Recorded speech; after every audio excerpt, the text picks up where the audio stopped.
Okay, so pumping Lima basically किस purpose के लिए यूज होती है आपके पास में?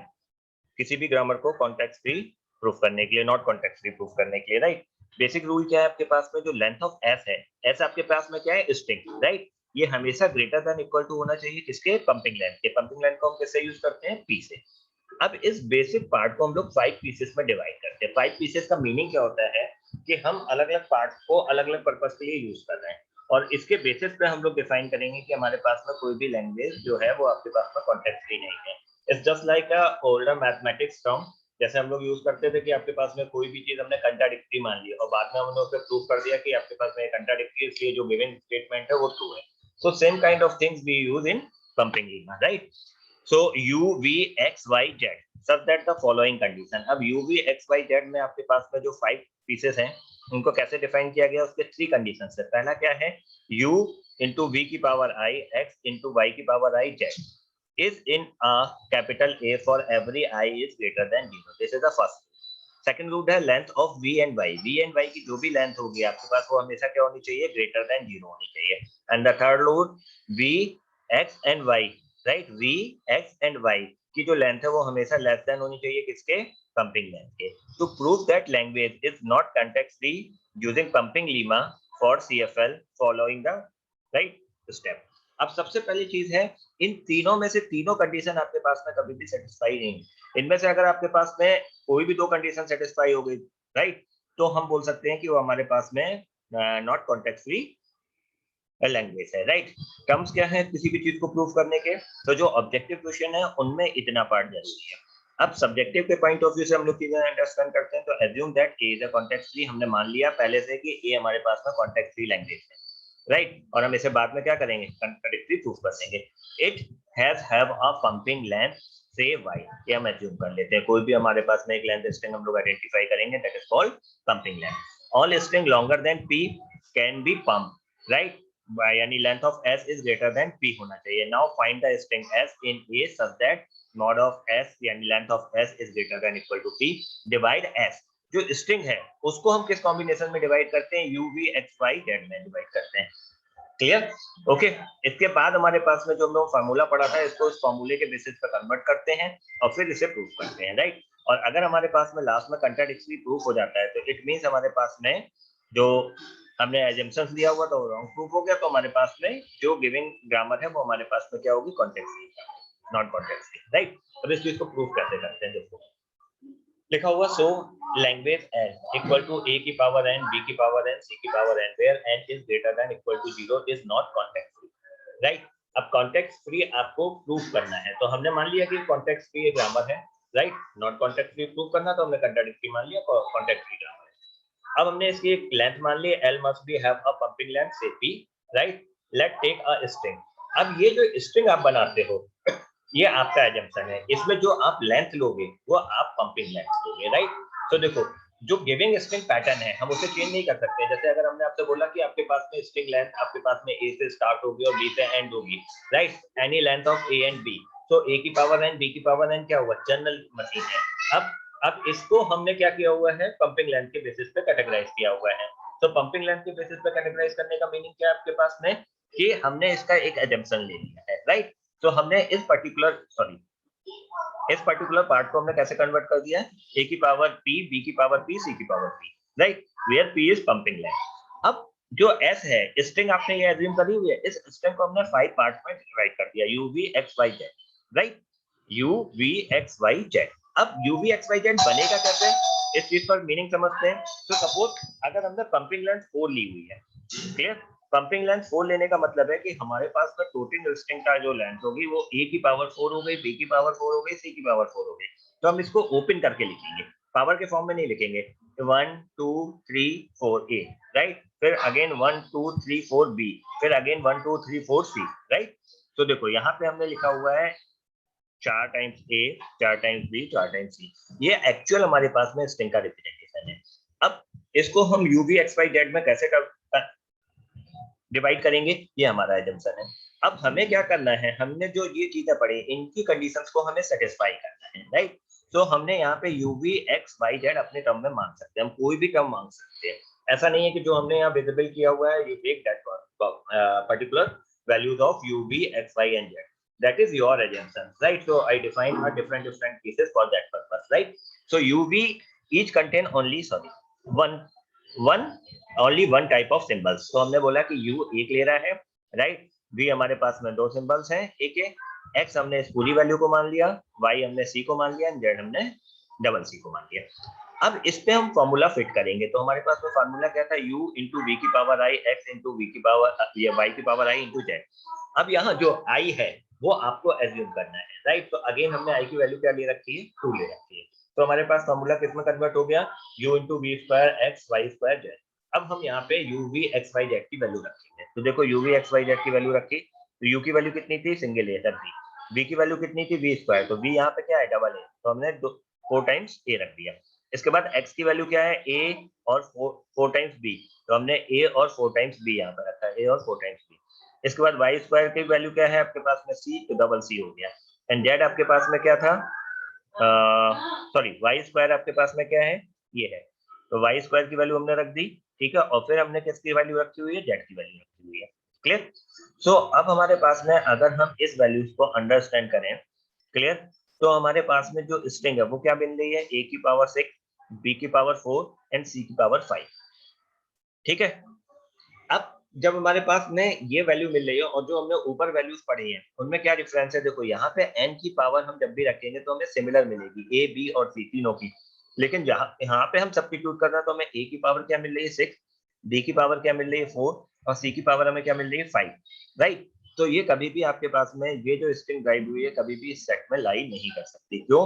क्योंकि आपके पास में जो गिविंग स्ट्रिंग है वो आपके पास में किस सेट ऑफ स्ट्रिंग में लाई करेगी, जहां पे आपके पास में ए, बी और सी तीनों की आपके पास में लेंथ क्या होंगी, सिमिलर होंगी, right? So that is a assumption, आप इसके बेसिस पे इसे सॉल्व कर सकते हो, राइट? सेम चीज है, अगर हम एक दूसरा पार्ट ले लें, अब हमने u को 2 डबल ए मान लिया और v को हमने combination of a and b में डिफाइन कर दिया, x को हमने सिंगल b ले लिया, y को हमने सिंगल b ले लिया और इस पूरे पार्ट को हमने c ले लिया। अब एक क्वेश्चन जनरेट होता है, क्या सर i की वैल्यू 3 नहीं रख सकते, आप रख सकते हो, राइट? ग्रेटर देन 1 आप कोई भी वैल्यू ले लो, 1 भी ले सकते हो, ग्रेटर देन 0 होना चाहिए, तो 1 2 3 एज पर योर अजम्पशंस, ये आपके पास में आपको सेट करना है, आपको क्या प्रूफ करना है, कंट्राडिक्टरी नहीं, कंट्राडिक्टरी प्रूफ करना है, तो उसके अकॉर्डिंग आप i की वैल्यू को चूज कर सकते हो, क्लियर? नाउ अब अगर हम यहाँ वाली वैल्यू को पुट करें तो i की वैल्यू 2 है, तो u की वैल्यू क्या हो गई, 4 टाइम्स a, राइट? v की पावर i यानी v स्क्वायर, तो v कितना है, डबल a डबल b, तो पहले आपने डबल a डबल b लिखा, फिर डबल a डबल b लिखा, v स्क्वायर हो गया, right? Then x single b हो गया, आपने सिंगल b लिख दिया, राइट? फिर आपके पास में क्या है, y स्क्वायर, y की वैल्यू क्या है, b, तो y की b and b, and last में आपके पास में z है, तो आपने 4 टाइम्स c लिख दिया। अब अगर हम इसकी लेंथ काउंट करें तो 1 2 3 4, राइट? a की पावर 4, फिर b स्क्वायर, फिर a स्क्वायर, तो ये तो पैटर्न वैसे ही मैच नहीं करता, क्योंकि आपके पास में a b के बीच में आपके पास में एंड अदर सिंबल्स इनपुट हो रहे हैं। हमारी जो स्ट्रिंग है, जो लैंग्वेज है, वो क्या है, नंबर ऑफ एज एक साथ ऑकर होंगे, देन फिर नंबर ऑफ बीज होंगे, फिर नंबर ऑफ सी होंगे। सो अगेन हमने कंट्राडिक्टरी प्रूफ कर लिया, तो ये लैंग्वेज हमारे पास में क्या है, कॉन्टेक्स्ट फ्री लैंग्वेज नहीं है, राइट? इसी तरीके से एक और एग्जांपल को थ्रू करते हैं, ww is not a context free, right? So ww के लिए हमने एक स्ट्रिंग मान ली, राइट? ww का मतलब क्या होगा आपके पास में, 0 1, क्योंकि हमारे पास में सेट क्या दे रहा है, 0 और 1 का स्ट्रिंग है, तो हमने क्या मान लिया, 0 की पावर p 1 की पावर p, ये w की वैल्यू हो गई, और फिर हमने मान लिया 0 की पावर p 1 की पावर p, राइट? अब हमने इसको 5 स्टेप में डिवाइड कर दिया, तो हमने लेंथ ले ली, एज्यूम कर ली p = 5, आप p की वैल्यू को 5 की जगह 3 भी ले सकते हो, 4 भी ले सकते हो, as per your attention, right? तो 0 की पावर 5 1 की पावर 5, 0 की पावर 5 1 की पावर 5, राइट? अब इन वैल्यूज को हमने कैटेगराइज किया u v x y z में, तो आप यहाँ पे 3u की जगह 2u 200 को आप u ले सकते हो, तो एज पर अजम्पशंस आपने इन वैल्यूज को डिफाइन कर दिया है। i की वैल्यू आपने 2 ली, फार्मूले में पुट किया, अगर एक भी कंडीशन आपके पास में कंट्राडिक्टरी प्रूफ कर दी आपने तीनों में से, तो आपके पास में क्या हुआ है, मतलब सिंपल सी बात है, एक कंडीशन आपके पास हमेशा ट्रू होगी, रिमेनिंग दोनों कंडीशंस आपके पास में क्या होंगी, फॉल्स होंगी। किन तीन कंडीशंस की बात कर रहे हैं, दिस वन, v और y की लेंथ हमेशा ग्रेटर देन 0 होगी, ये हमेशा ट्रू होगा, क्योंकि हम v और y को हमेशा क्या ले रहे हैं, v और y इसकी लेंथ हमेशा क्या होगी, एक एक भी लोगे कभी 0 हो नहीं सकती, तो ये हमेशा ग्रेटर देन 0 होगी, क्लियर? रिमेनिंग हमारे पास में जो कंडीशंस हैं वो हमारे पास में क्या हो रही है, इस वाले पार्ट को हमने डिवाइड किया, i is greater than 0 है, और v x y को ढूंढते हैं, v आपके पास में क्या है, v की लेंथ क्या है, v की 1 2 3 4 v, राइट। x क्या है आपके पास में 1, तो 4 और एक 5, v x और y की वैल्यू कितनी है 1। सो लेस देन आपके पास में क्या होनी चाहिए, देखो v x y टोटल मिला के 6 हो गया, राइट। ओके, और इस लेस देन p होना चाहिए, right. Okay,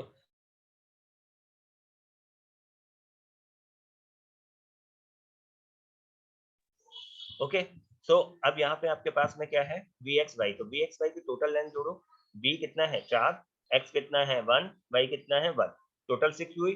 6 is less than equal to p, यानी 6 is less than equal to 4 है, कंट्राडिक्टरी है, राइट। तो हमारे पास में तीनों कंडीशन हमारे पास में प्रूफ हो गई। अगर एक भी कंडीशन तीनों में से नहीं भी सेटिस्फाई होती है, आपने कोई ऐसी वैल्यू ले ली जो आपके पास में vxy ग्रेटर देन नहीं प्रूफ हो रहा है, लेकिन ऊपर वाली दोनों कंडीशन प्रूफ हो गई, तब भी आपके पास में वो ग्रामर क्या होगी, कॉन्टेक्स्ट फ्री नहीं होगी, राइट, क्लियर। सो ये आपके पास में पंपिंग लीमा का एजम्पशन होता है। तो ऑब्जेक्टिव क्वेश्चन में क्या पूछा जाता है आपसे, again this is important part, definition part, right. और सेकंड पार्ट क्या पूछा जाता है, पंपिंग लीमा क्यों यूज होती है, राइट। थर्ड क्वेश्चन है आपके पास में, क्या पंपिंग लीमा से हम कॉन्टेक्स्ट की लैंग्वेज को ही प्रूव कर सकते हैं, नहीं। हमने आपको बताया था पंपिंग लीमा हम लोग किस लिए यूज करते हैं, ग्रेबेक नॉर्मल फॉर्म के लिए भी यूज करते हैं, तो हम लोग उसको भी चेक कर लेते हैं। जस्ट हमने कॉन्टेक्स्ट फ्री के लिए था Greibach normal form, right. Okay, pumping lemma को जब हम लोग ग्रेबेक नॉर्मल फॉर्म के लिए भी आगे यूज करेंगे, चलो उसको भी हम लोग बाद में देखेंगे। अभी हम लोग आते हैं पुश डाउन ऑटोमेटा पे। नेक्स्ट क्वेश्चन है हमारे पास में पुश डाउन ऑटोमेटा, राइट। तो पुश डाउन ऑटोमेटा है क्या, बेसिकली मीनिंग समझते हैं।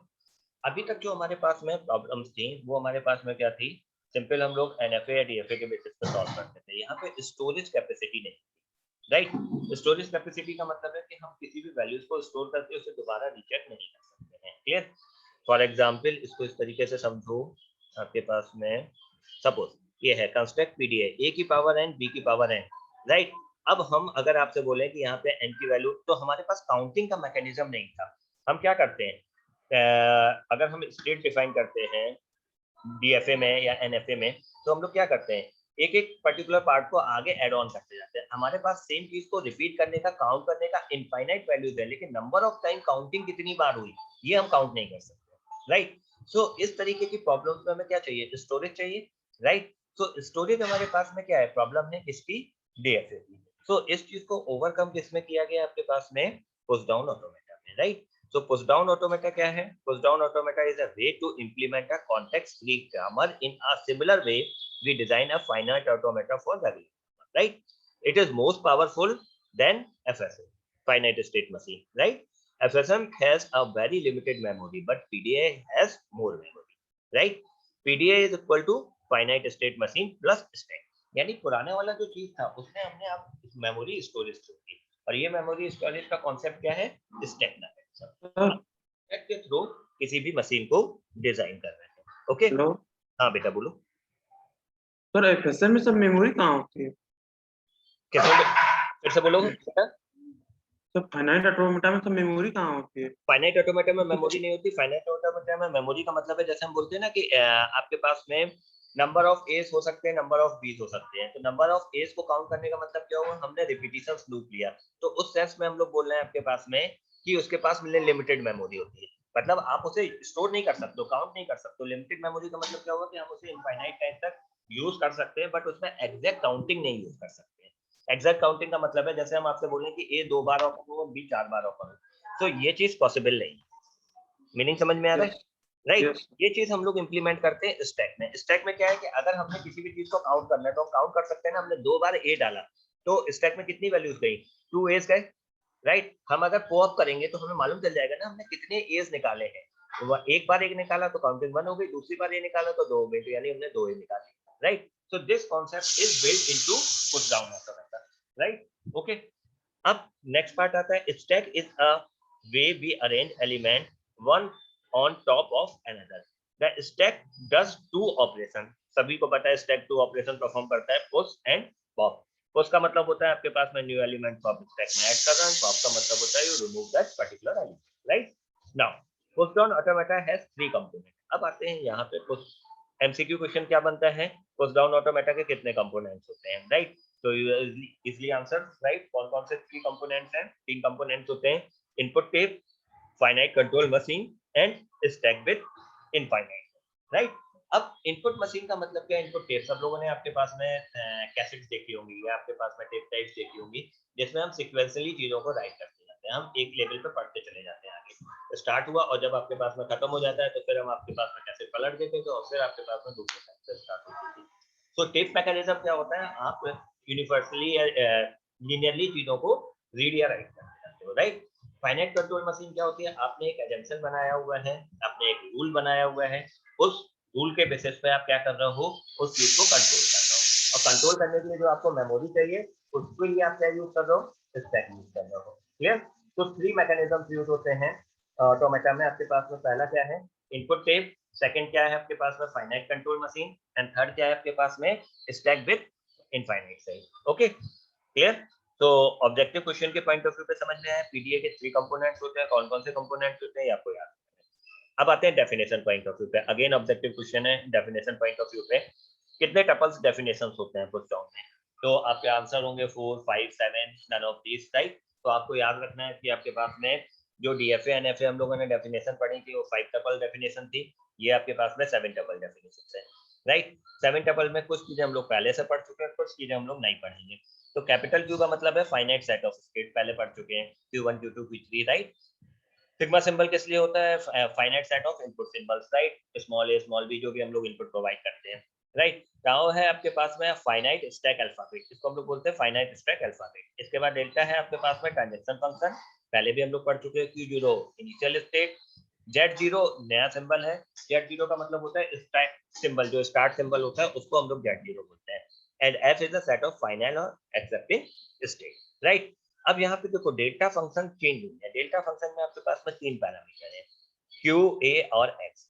Q is a state of, जो Q है वो कहाँ से आएगी? ये जो आपने सेट ऑफ स्टेट बनाई है। स्मॉल a क्या है? आइदर है input symbol that is belong, और ये नल भी हो सकता है, राइट, या फिर जो आपने इनपुट सिंबल का सेट दिया वो हो सकता है। X is a state symbol that is a member of, right. So ये आपके पास में क्या है? स्टैक सिंबल है, जो किसका मेंबर होगा? जो आपके पास में फाइनाइट स्टैक अल्फाबेट से जो हम इनपुट स्ट्रिंग डाल रहे हैं उसका पार्ट होगा, राइट। आउटपुट जो है P is a new state, right. और Y जो आपके पास में वो क्या है आपके पास में? Y is a string of state symbol that replace X at the top of the stack, right। अब एग्जांपल जैसे y is equal to null then stack is pop, ये एग्जांपल है। अगर आपके पास में null आया तो stack से पॉप होगा, right. y equal to s then stack is unchanged, अगर आपके पास में कोई नया सिंबल आ रहा है। y equal to yz then x is replaced with z, अगर कोई प्रोडक्शन रूल मिल रहा है तो हम क्या करेंगे? उसे रिप्लेस कर देंगे, यानी उसे ऑप्टिमाइज करेंगे और फिर उसे स्टैक में पुश कर देंगे, राइट। तो ये आपके पास में जनरल एग्जांपल्स है, क्लियर। तो अब objective question point of view पे आपको क्या याद रखना है? 5 टपल डेफिनेशंस होती हैं, राइट। कितनी डेफिनेशंस होती हैं ये आपको याद रखना है, राइट। कौन कौन से सिंबल्स होते हैं उनका क्या मीनिंग होता है, राइट, क्लियर। चलो अब आते हैं नेक्स्ट पार्ट पे। अगर हम पुश डाउन ऑटोमेटा बनाते हैं तो हम कैसे बनाते हैं, राइट। तो देखो पुश डाउन ऑटोमेटा समझने के लिए थोड़ा सा अब आपके लिए ईज है, ऑब्जेक्टिव क्वेश्चंस आ रहे हैं तो ऑब्जेक्टिव में आपके पास में बहुत ज्यादा प्रेशर नहीं होता है इस तरीके के क्वेश्चन का, बट हमें फिर भी ये चीज समझ में आनी चाहिए कि आपके पास में हम बनाते कैसे हैं पुश डाउन ऑटोमेटा को, राइट। तो लिखा हुआ है construct PDA, right, for language L, a की पावर एन बी की power n where N is greater than equal to 1। अब ग्रेटर देन इक्वल टू 1 पे मतलब हो गया कि अगर हम n की वैल्यू 1 ले रहे हैं, b की वैल्यू 1 ले रहे हैं तो हमें क्या मिलेगा? ab, right. अगर हम n की वैल्यू 2 ले रहे हैं, b की वैल्यू 2 ले रहे हैं तो हमें क्या मिलेगा? Double A double B. अगर हम ab की वैल्यूज को अलग अलग, n की वैल्यूज को अलग अलग ले लें, राइट, पॉसिबल है, तो हमारे पास में क्या मिलेगा? Double A double B, triple A triple B, right. इस तरीके के हमारे पास में बहुत सारी लैंग्वेजेस हम लोग डिफाइन कर सकते हैं, क्लियर। अब इस लैंग्वेज को हम कैसे जस्टिफाई करें या इस लैंग्वेज का फाइनाइट स्टेट मशीन कैसे बनाएंगे, ये चीज आपको समझनी है, राइट, क्लियर। तो देखो यहाँ पे जो आपके पास में सिंबल्स लिखे हुए हैं, यहाँ पे सिंबल्स का मीनिंग क्या है? ये जो आप फंक्शन लिखते हो ये अभी हम लोगों ने समझा था डेल्टा, राइट। इस पे क्या स्टैक आउटपुट मिलेगा ये चीजें हमें समझनी है मतलब। तो देखो सबसे पहले क्या है? First B is pop the element. अब हमारे पास में हमने इस इनपुट स्ट्रिंग को लिया है, डबल ए डबल बी, और लास्ट में हमने एप्सिलॉन लगाया है, राइट। ये हमारे पास में क्या है? Finite control machine. ये क्या है? Stack, right. और ये क्या है? Input tape. यही 3 कंपोनेंट थे, देखो ये 3 कंपोनेंट्स थे, यही 3 कंपोनेंट्स हमने यहाँ पे डिफाइन किए, राइट। अब इसके बाद क्या कहते हैं, नेक्स्ट पार्ट है आपके पास में कि अगर हमारे पास में फर्स्ट एलिमेंट स्कैन करना है तो फर्स्ट एलिमेंट स्कैन करने से हमें क्या मिला, स्मॉल ए मिला, राइट, क्लियर। अब इस स्मॉल ए को हमने क्या किया है, हमने इस स्मॉल ए को इस एलिमेंट स्टैक में सबसे पहला है लास्ट जो एलिमेंट है फर्स्ट या लास्ट जो भी स्टैक की इनिशियल साइज है उसको हम लोग क्या बोलते हैं, Z0। तो Z0 आपके पास में क्या है, फर्स्ट सिंबल है। तो जब फर्स्ट सिंबल है तो हमारे पास में हमने ए और Z को मैच किया तो ना तो नल है, आपके पास में ए और ए मैच हो रहा है, तो हमारे पास में क्या हुआ, हमें इस पर्टिकुलर पार्ट को स्ट्रिंग में पुट कर दिया है, राइट, हमने स्टैक में पुश कर दिया, राइट। तो हमारे पास में Z0 में ए पुट हो गया, right. So push in stack depend on the conditions, right, हमने यहाँ पे पुश कर दिया। अब इसके बाद नेक्स्ट ए जो आया, राइट, सो नेक्स्ट ए जो आपके पास में आया है, क्लियर, उसको हमारे पास में क्या हुआ, अब हमने इस पर्टिकुलर पार्ट को पुश किया। तो अब हमारे पास में सिंबल क्या था कि अगर दो ए एक जैसे मिल जाएंगे तो हमें क्या करना है, पॉप करना है। अब क्योंकि मेमोरी स्टोरेज है तो हमारे पास में हमें पता है कि हमने एक ए इनपुट कर रखा है, हमने काउंटर इंक्रीमेंट कर रखा है, राइट, और सेकंड ए अगर आएगा तो हमें क्या करना है, स्टैक में से उस एलिमेंट को निकाल देना है, राइट। तब तक निकालते जाना है जब तक कि हमारे पास में सिमिलर एलिमेंट्स मैच नहीं करते हैं। तो देखो अब इसकी ये जो मशीन है ये कैसे बनेगी, तो सबसे सिंपल समझना, Q0 इनिशियल स्टेट है। इस इनिशियल स्टेट पे हमने बोला हुआ है, देखो दो ट्रिगर बने हुए हैं तो हम बिल्कुल एलिमेंट्री स्टेट से समझते हैं कि हम लोग कैसे वर्क करते हैं, राइट। तो एलिमेंट्री स्टेट पे सबसे पहले हमने क्या बोला, ए एक इनपुट सिंबल है, जेड स्टैक सिंबल है, आउटपुट क्या मिला, ए जेड 0, राइट, क्लियर। ए जेड 0 का मतलब है आपने इसको पुट कर दिया। अब Q1 पे आपने क्या बोला हुआ है, आपके पास अगर हमें नेक्स्ट ए सिंबल मिलता है ए कॉमा ए तो हमें क्या करना है, इस पूरे पार्ट को पॉप कर लेना है, तो हमारे पास में क्या होगा, ए आ जाएगा, राइट, क्लियर। अब अगर इसके बाद फिर बी सिंबल आता है तो अब हमारे पास में नेक्स्ट इनपुट सिंबल बी है और स्टैक में हमारे पास में क्या मिला, ए मिला। सो इस केस में हमारे पास में क्या है, एप्सिलॉन है, हमें कुछ नहीं करना है, कोई मूव नहीं करना है, एप्सिलॉन मतलब होता है नल मूव, हमें कुछ नहीं करना है, राइट। तो हम इसी स्टेट पे हैं। नेक्स्ट अगर हमारे पास में फिर से क्या मिला, हमारे पास में फिर से बी सिंबल मिला है तो हमें कुछ नहीं करना है, फिर से अगेन हमारे पास में नल मूव करना है। लेकिन इसके बाद अगर कुछ भी मिलेगा तो हमें क्या करना है, एप्सिलॉन निकाल लेना है और आपके पास में हम फाइनल स्टेट पे पहुंचेंगे, क्लियर, हेलो राइट। हाँ शुभम बोलो बेटा। सर, ये बी सिंपल कैसे आया जब स्टैक में है नहीं? ओके बेटा, राइट, थोड़ा सा कॉम्प्लिकेटेड प्रॉब्लम है, राइट, पुश डाउन ऑटोमेटा समझना। तो अभी हम आज का जो लेक्चर ले रहे हैं वो केवल अभी हम आपको एमसीक्यू पार्ट पे ले रहे हैं, right. Some disturbance in my home, so written part में हम इन चीज़ों को डिस्कस करेंगे। जो भी हमारा नेक्स्ट लेक्चर होगा हम आपको प्रैक्टिकली इन चीज़ों को सॉल्व करके दिखाएंगे कॉपी पेन पे, तो आपको जल्दी समझ में आएगा, राइट। क्योंकि हम आपसे वर्बली बोल रहे हैं तो बहुत सारी चीज़ें आपको नहीं समझ में आ रही, स्किप हो रही है, क्योंकि माउस पॉइंटर मूव करने का कोई मीनिंग नहीं होता है, क्योंकि बहुत सारी चीजें आपके पास में जब हम रिटन फॉर्मेट में लिखते हैं तभी चीजें क्लियर होती हैं। So exam point of view पे केवल आपको पुश डाउन ऑटोमेटा में क्या प्रिपेयर करना है, पुश डाउन ऑटोमेटा की डेफिनेशन, इन सिंबल्स का मीनिंग क्या होता है, राइट, और आपके पास में कुछ फेवरेट एग्जाम्पल्स हैं जिनमें लिखा होगा आपके पास में कि ये क्या आपके पास में डीएफ है या इसको आप पुश डाउन ऑटोमेटा से सॉल्व करोगे।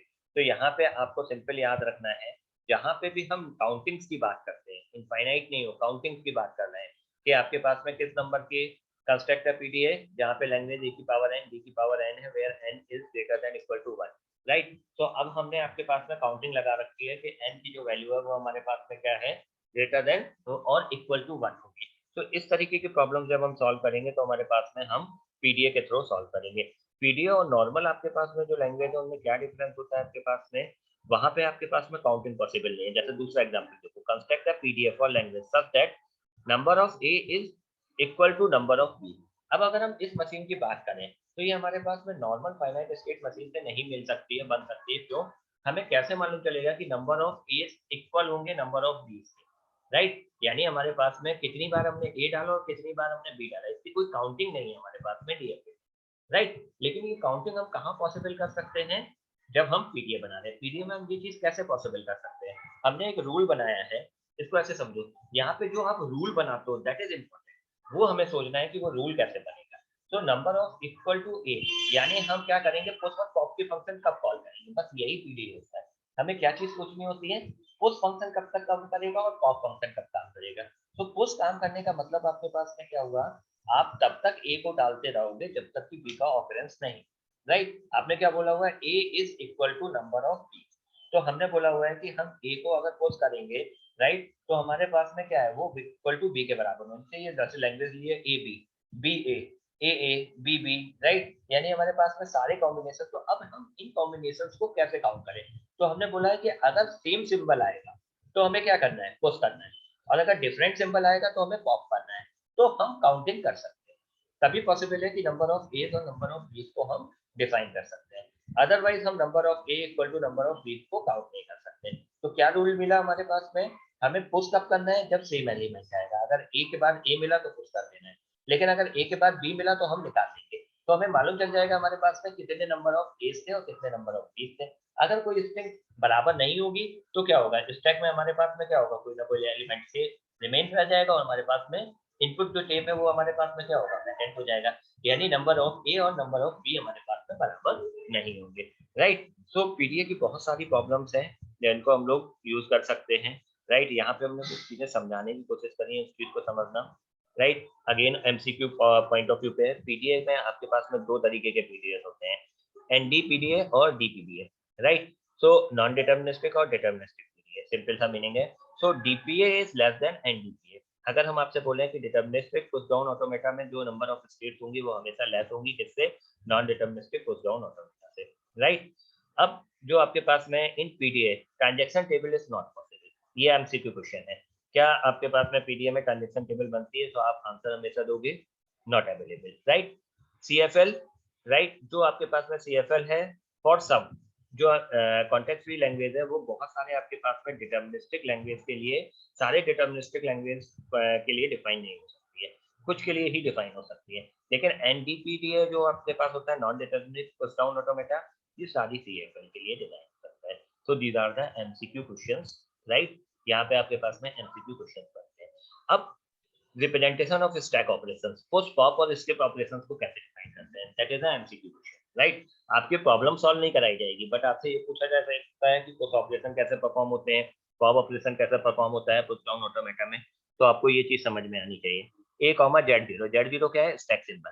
अगर आपने पुश किया तो रिजल्टेंट क्या होगा, ए जेड जीरो। अगर आप पॉप करोगे तो क्या होगा, एप्सिलॉन। और अगर आप स्किप करते हो तो आपको जेड जीरो कंडीशन लिखनी होती है। जेड जीरो अगर आपके पास में रिजल्टेंट पार्ट में है तो it means that is a skip condition, right. अब इसका अगर हम ट्रांजैक्शन फंक्शंस की बात करें तो ट्रांजैक्शन फंक्शन कैसे लिखेंगे, डेल्टा क्यू जीरो ए जेड जीरो। तो हमें क्या मिल गया, Q1 स्टेट कॉमा ए जेड जीरो, ए जेड जीरो आपके पास में नया इनपुट हो गया। अगर हम डेल्टा फंक्शन Q1 ए कॉमा बी लिखेंगे तो हमें क्या मिलेगा, Q1 कॉमा एप्सिलॉन, क्योंकि हमारे पास में हमने पॉप कर लिया, कोई पार्ट नहीं बचेगा। Q1 कॉमा ए जेड जीरो अगर हम लिखेंगे तो हमारे पास में क्या मिलेगा, Q1 कॉमा जेड जीरो, क्योंकि हमने क्या कर रखा है, इनिशियल स्टेट्स को हटा रखा है, right, clear. So these are the MCQ question point of view, important points कि आपके पास में पीडीए के क्वेश्चन किस तरीके से पूछे जाएंगे। तो आई होप सबको क्लियर हुआ होगा पीडीए के क्वेश्चंस किस तरीके से आपके पास पूछे जा सकते हैं, राइट। और जो अभी हम लोगों ने चीजें डिस्कस करी हुई थी, जिसमें हम लोगों ने पंपिंग लीमा डिस्कस किया हुआ था, तो पंपिंग लीमा और आपके पास में पुश डाउन ऑटोमेटा, इनके एमसीक्यू क्वेश्चंस का फॉर्मेट अलग है और इनके आपके पास में डिटेल क्वेश्चन का फॉर्मेट अलग है। So now the paper pattern is focus on the MCQ part. So we focus on the MCQ part first, and remaining time we focus on the detail part, how to solve the problem, right?